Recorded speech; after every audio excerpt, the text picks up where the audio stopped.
الحمد لله رب العالمين والعاقبة للمتقين ولا عدوان إلا على الظالمين وأشهد أن لا إله إلا الله وحده لا شريك له ولي الصالحين وأشهد أن محمدا عبده ورسوله وصفيه من خلقه وخليله سيد الأولين والآخرين اللهم صل عليه وعلى آله وصحبه ومن اتبعهم بإحسان إلى يوم الدين أما بعد.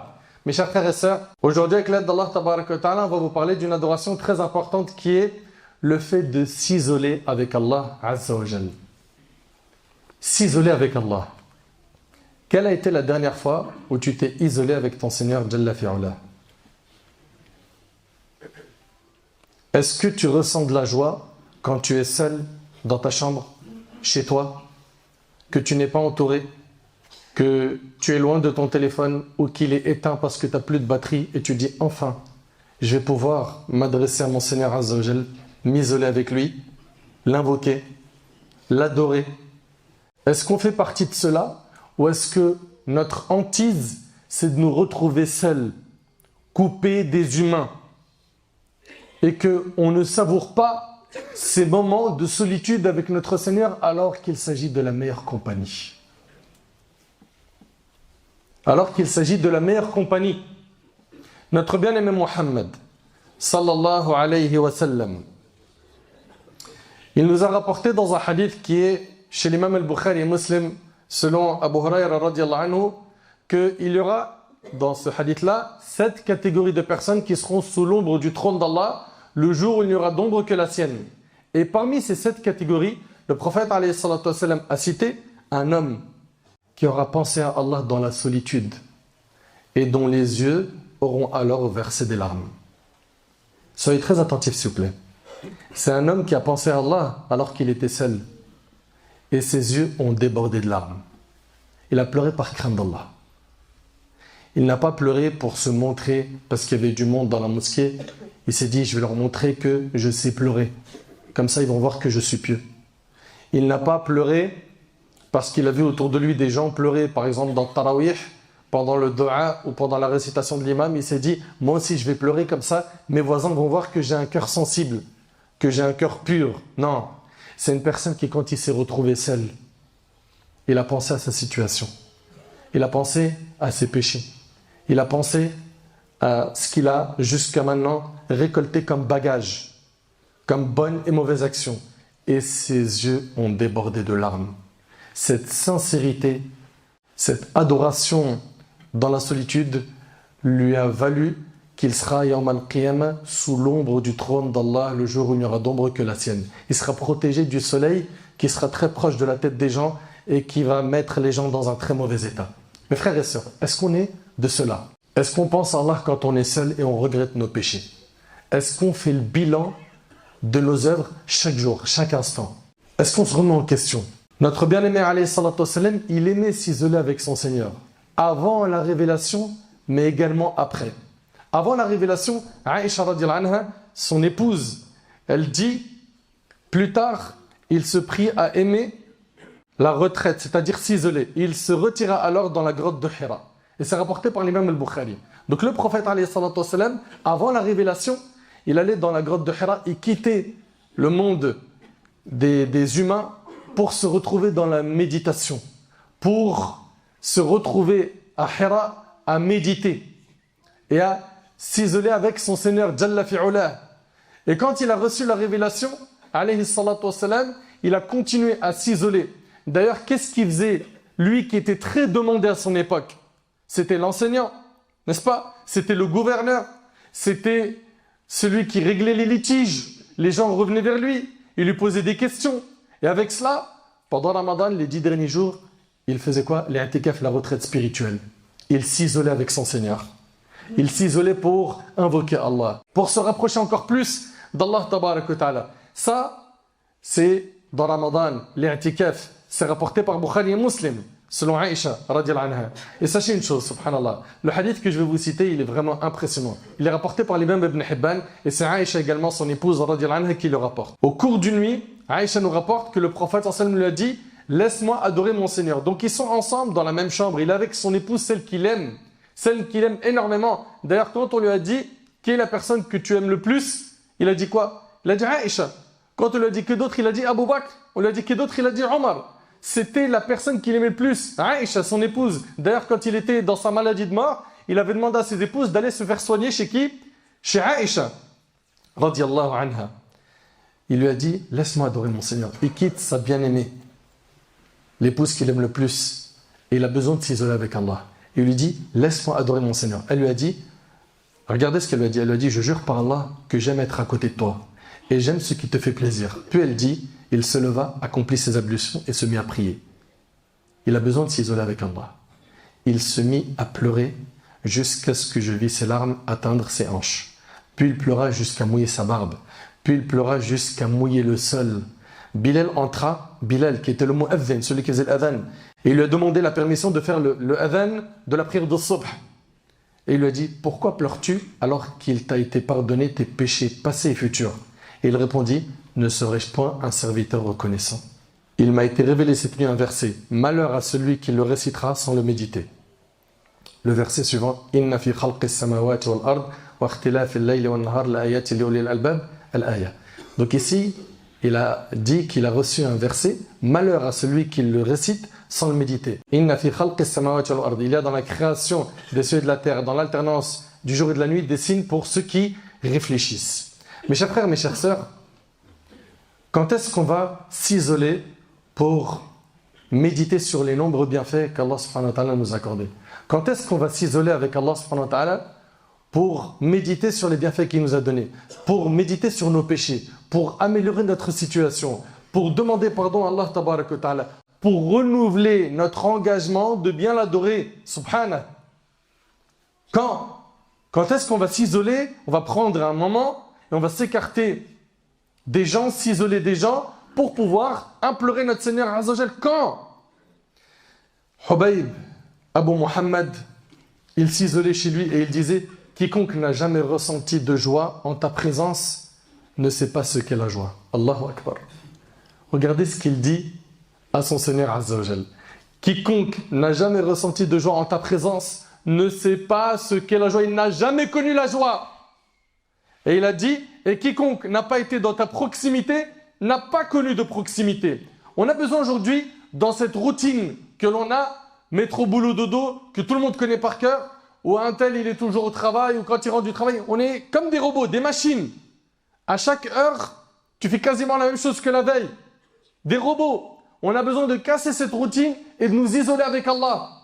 D'invoquer Allah, de l'adorer comme il le faut, de faire de l'istighfar, du dhikr, de lire le Coran, de multiplier les prières. Je parle ici des prières surrogatoires. Chacun d'entre nous doit faire le compte avec son âme. Allah Ta'ala il nous dit Ya ayyuhalladhina amanu ittaqullah wal tanzur nafsum ma qaddamat lighad. Ô vous qui avez cru, craignez Allah, que chaque âme voit bien ce qu'elle a avancé pour demain. Vous savez, ce moment de solitude avec Allah, c'est un moment qui est apprécié. C'est une saveur, un délice chez les pieux, chez les pieuses, chez ceux et celles qui aiment du plus profond de leur cœur Allah. Et ce n'est pas des paroles, ils le manifestent par leurs œuvres, par la multiplication des bonnes actions.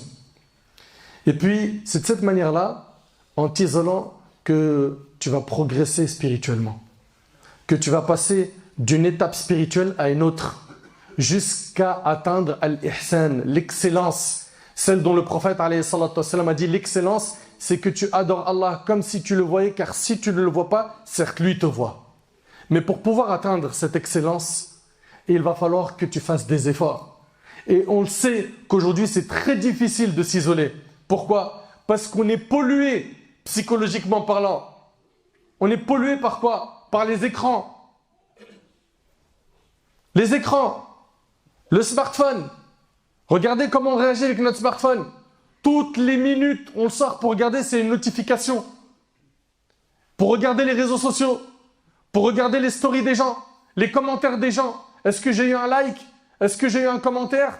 Qui a dit quoi? Mais tu es pollué psychologiquement. C'est normal que c'est très difficile pour toi de t'isoler avec Allah. Tu es un brouilleur. J'en ai déjà parlé de ça dans mes conférences. Dans les mosquées, des fois, il y a des brouilleurs. Ce brouilleur-là, cet appareil fait qu'il n'y a pas de réseau, tu ne captes pas. Il y en a, ils n'arrivent pas à capter le réseau spirituel. Pourquoi? Il y a un brouilleur, c'est le smartphone. Il leur pollue l'esprit. Ils prient, ils pensent au smartphone. Ils pensent à la dunya. Ils pensent à l'argent. Ils pensent à ses amis. Ils pensent à sa famille. Quand est-ce que tu penses à Allah? Quand? Même dans la salat. Il y en a certains qui ne pensent pas à Allah. Dans la salat. Mais c'est à quel moment que tu vas penser à Allah si dans la prière tu n'y penses pas? Chacun d'entre nous doit donc se remettre en question. On doit donc enlever ce brouilleur de notre cervelle, l'amour de la dunya, de la renommée, de la célébrité, les téléphones, les écrans, les tablettes, les ordis, les télés, les matchs, à tout va. Il a fini un match, maintenant il regarde les commentaires. Il commente lui-même. Un match, c'est plus 1 heure et quelques, non, c'est 5 heures. Il y a le bloc d'avant le match, il est déjà en train d'écrire, et après le match, il écrit encore, il commente, et il regarde et il lit. Un tel, il a dit quoi? À lui, il a réagi. À lui, il a fait une vidéo, il a parlé sur tel joueur. Et à quel moment tu reposes ton âme en te connectant à Allah tabaraka wa ta'ala, en t'isolant?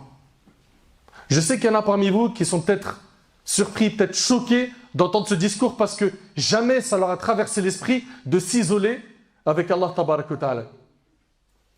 Et pourtant, on s'est déjà retrouvé seul plein de fois, chez nous ou ailleurs.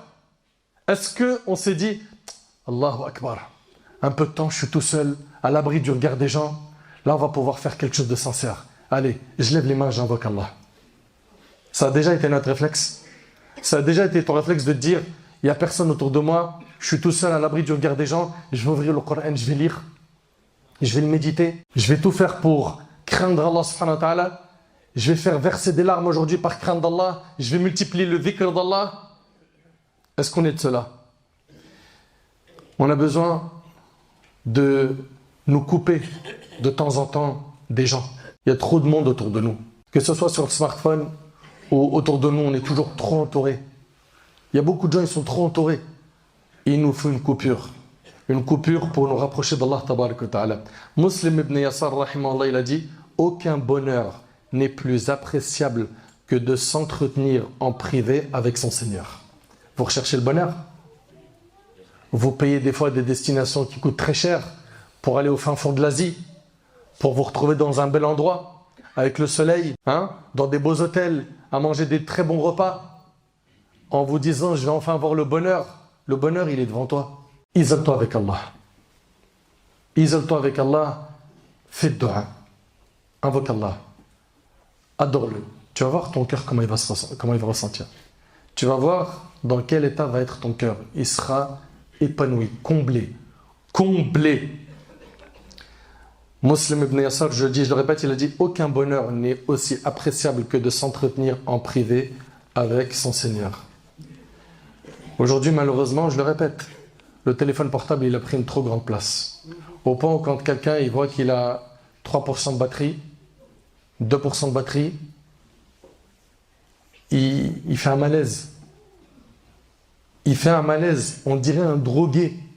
Vous avez vu le drogué quand il va, excusez-moi de l'exemple, mais vous avez vu dans nos cités quand quelqu'un il vient pour se faire fournir de la drogue, comment il est dans un mauvais état, et là il cherche n'importe quel petit bout de drogue juste pour s'apaiser un peu. Et bien il y a des gens aujourd'hui qui sont devenus drogués de téléphone. Dès qu'il a plus de batterie, dès qu'il a presque plus de batterie, il cherche un chargeur comme quelqu'un cherche de la drogue. Il vient de voir comme un vrai drogué. Et il te parle comme un drogué, il me faut un câble s'il te plaît, il faut juste que je le branche vite s'il te plaît. Juste sauve-moi la vie. Mais pourquoi? C'est pour des appels urgents, c'est pour le travail, c'est pour ta famille? Non, même pas pour tout ça. C'est pour le Snapchat, pour Facebook, pour TikTok, pour Instagram. Ces applications t'ont mis dans cet état? Tu es devenu l'esclave des applications? Mais franchement, on n'a pas honte? Quand vous regardez un peu le report d'heures sur vos smartphones, ça vous fait pas peur? Quand vous regardez combien de temps vous êtes resté par jour ou par semaine?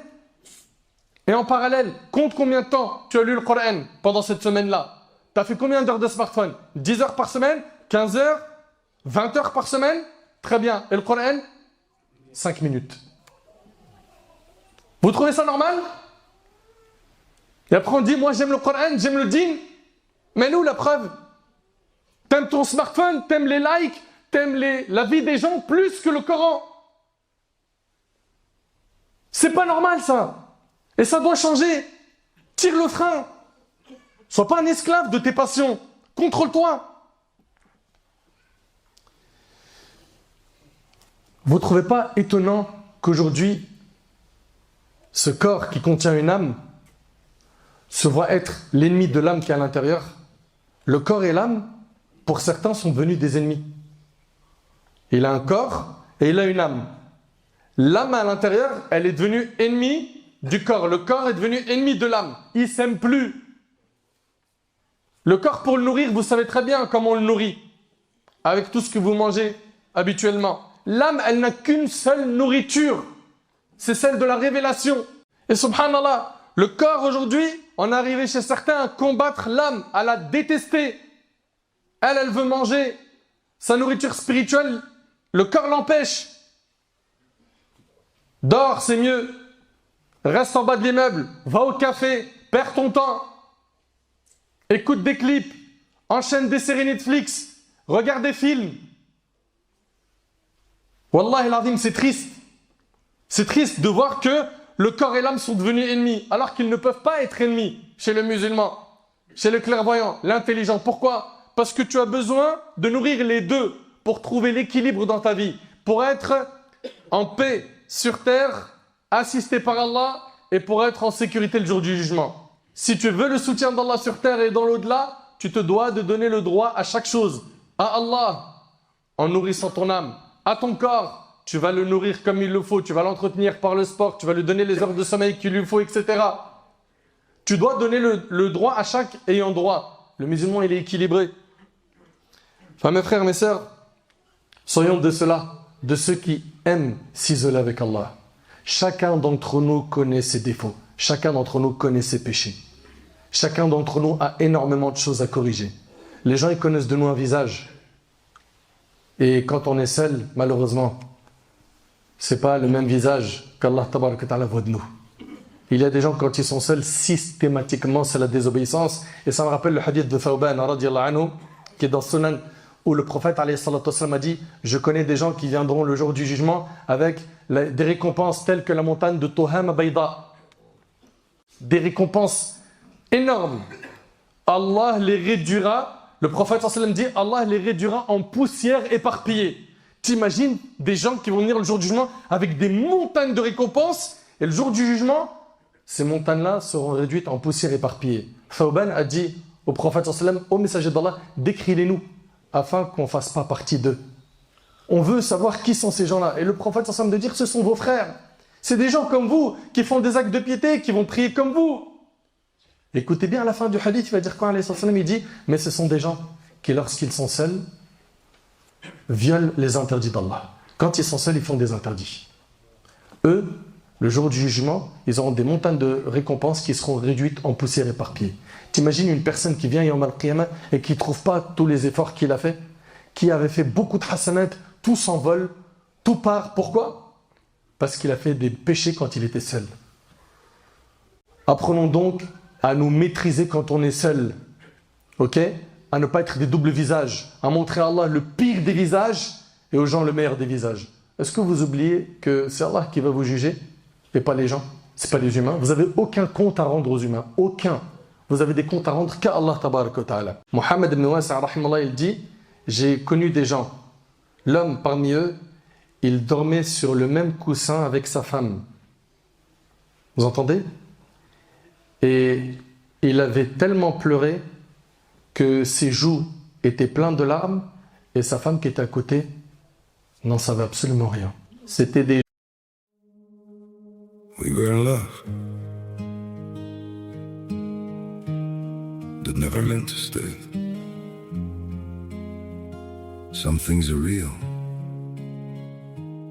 even when they fade.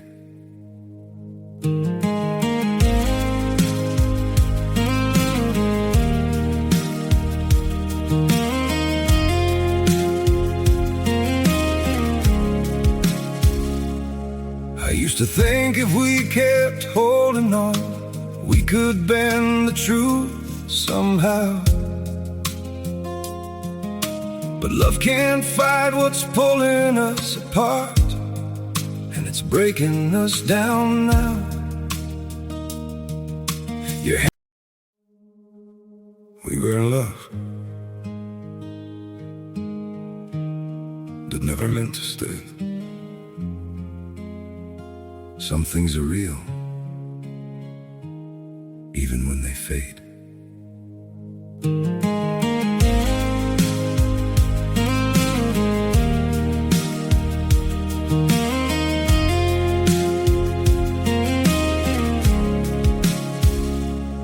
I used to think if we kept holding on, we could bend the truth somehow.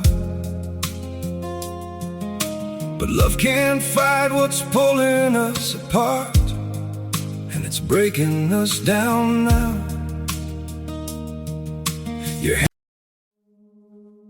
We were in love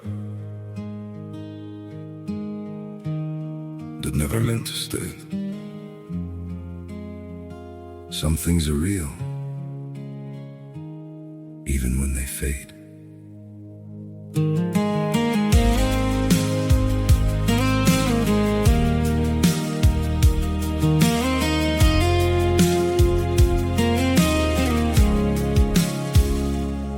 I used to think if we kept holding on, we could.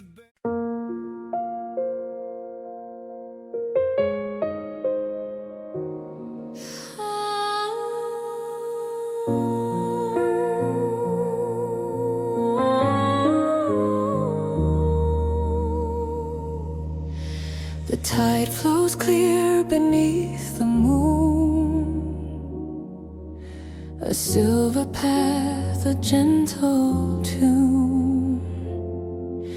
Each wave reflects the sky above, a mirror of my endless love. Through shifting sands and whispers low, the currents guide where I must go. Every ripple, soft and wide, carries dreams upon the tide. In the crystal tide, I find my way through the night into the day. Every shadow, every light leads me closer through the night, floating free. The waters gleam, guiding me through every dream. Beneath the stars, the ocean glows, a world of secrets no one knows. I let the waves erase my fear, and in their song your voice I hear. The tide may turn the Les gens qui pleuraient par crainte d'Allah, qui s'isolaient avec Allah sans que son épouse qui dort à côté de lui ne le sache. Et il dit qu'il a connu des personnes qui étaient sur le même rang que leurs frères. Ils avaient trempé leurs joues de larmes et celui qui était à côté de lui ne savait pas qu'il pleurait. C'était des gens qui ne cherchaient pas à afficher une bonne image aux yeux des gens et à s'acheter de la célébrité, de la notoriété, à avoir des éloges, qu'on leur jette des fleurs, qu'on lui dit Allah ibarak, mashallah, t'es devenu pieux, ah t'es devenue pieuse, ah maintenant tu portes le jilbab, ma soeur, magnifique. Et il y a des gens malheureusement qui vont faire ces actions pour que les gens disent de Allah ibarak, mashallah. Bien évidemment, je ne suis pas en train de blâmer le jilbab ou les vêtements amples ou la sunna extérieure. Mais quand tu le fais pour les gens, mais quel échec! Quel échec! Mes chers frères, mes chères sœurs, chacun d'entre nous doit donc faire le nécessaire. Pourquoi? Pour avoir des moments de solitude avec Allah tabarak wa ta'ala. Dans le hadith rapporté par Bukhari et Muslim selon Abu Huraira, le prophète a dit, Allah Azza wa Jal a dit, je suis selon l'opinion que mon serviteur a de moi et je suis avec lui quand il me mentionne. S'il me mentionne en lui-même, si toi tu mentionnes Allah quand tu es seul, tu fais du dhikr, tu vas faire dua, etc., je le mentionne en moi-même. Il va te combler de miséricorde, de pardon. Et s'il me mentionne dans une assemblée, si tu parles d'Allah dans une assemblée, Allah il va parler de toi dans une assemblée meilleure que la sienne. C'est celle des anges, al-malaika. Et subhanallah, dans le hadith, il dit, s'il s'approche de moi d'un empan, je m'approche de lui d'une coudée. S'il se rapproche de moi d'une coudée, je me rapproche de lui d'une brasse. S'il vient à moi en marchant, je viens vers lui en me pressant. Si tu fais quelques pas vers Allah, tu vas être énormément récompensé. Subhanallah, peu d'efforts dans la religion, dans ta pratique religieuse, font que tu as beaucoup de hasanat. Imagine quelqu'un qui fait beaucoup d'efforts. Qu'est-ce qu'il récolte comme récompense? Soyons donc comme le prophète Moussa alayhi salam, qui a dit dans le Coran « Wa'ajiltu ilayka rabbi litarda » et je me suis hâté vers toi, Seigneur, afin que tu sois satisfait. Sois donc de ceux-là, de ceux qui vont se hâter. Pense au jour où tu seras dans ta tombe. Pense à la résurrection. Pense à la remise du livre. Pense au jour du jugement. Pense au pont du Sirat. Pense à la pesée sur la balance. Pense à tous ces moments-là. Tu veux te trouver dans quelle situation? Si tu veux te retrouver dans une situation confortable, eh bien, alhamdulillah, tu as pu entendre aujourd'hui énormément d'informations qui vont te permettre de te réformer. Et j'aimerais surtout que tu retiennes que tu as besoin de t'isoler avec Allah. Et il y a des moments, c'est les moments des VIP comme le dernier tiers de la nuit, où Allah tabarak wa ta'ala, il descend au ciel de ce bas monde. Et qu'est-ce qu'il dit? Il dit, qui est-ce qui m'invoque que je l'exauce? Qui me demande que je lui donne? Qui me demande pardon pour que je lui pardonne? Et Allah tabarak wa ta'ala est donc au ciel de ce bas monde jusqu'au lever de l'aube. À nous donc de demander pardon à Allah tabarak wa ta'ala, à nous de revoir un petit peu notre compte de bonnes et mauvaises actions, à nous de faire un bilan avec nous. Si on veut le confort et en al-qiyamah, le jour du jugement, si on veut être dans une situation confortable devant notre Seigneur Azza wa Jal, il va falloir qu'on se donne les moyens d'avoir cette situation confortable. Et là, on a un moyen qui est efficace et qui est loin de l'ostentation, qui est loin de faire les choses pour les gens, c'est t'isoler avec Allah subhanahu wa ta'ala. T'isoler avec Allah.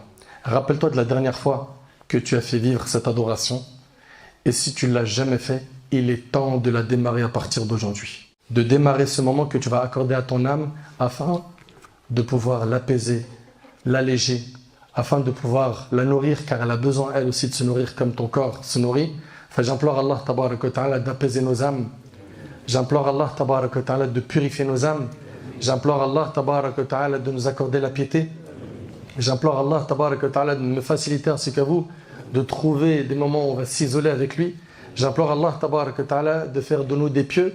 J'implore Allah subhanahu wa ta'ala de nous accorder une bonne compréhension de sa religion. J'implore Allah subhanahu wa ta'ala de nous accorder une bonne fin.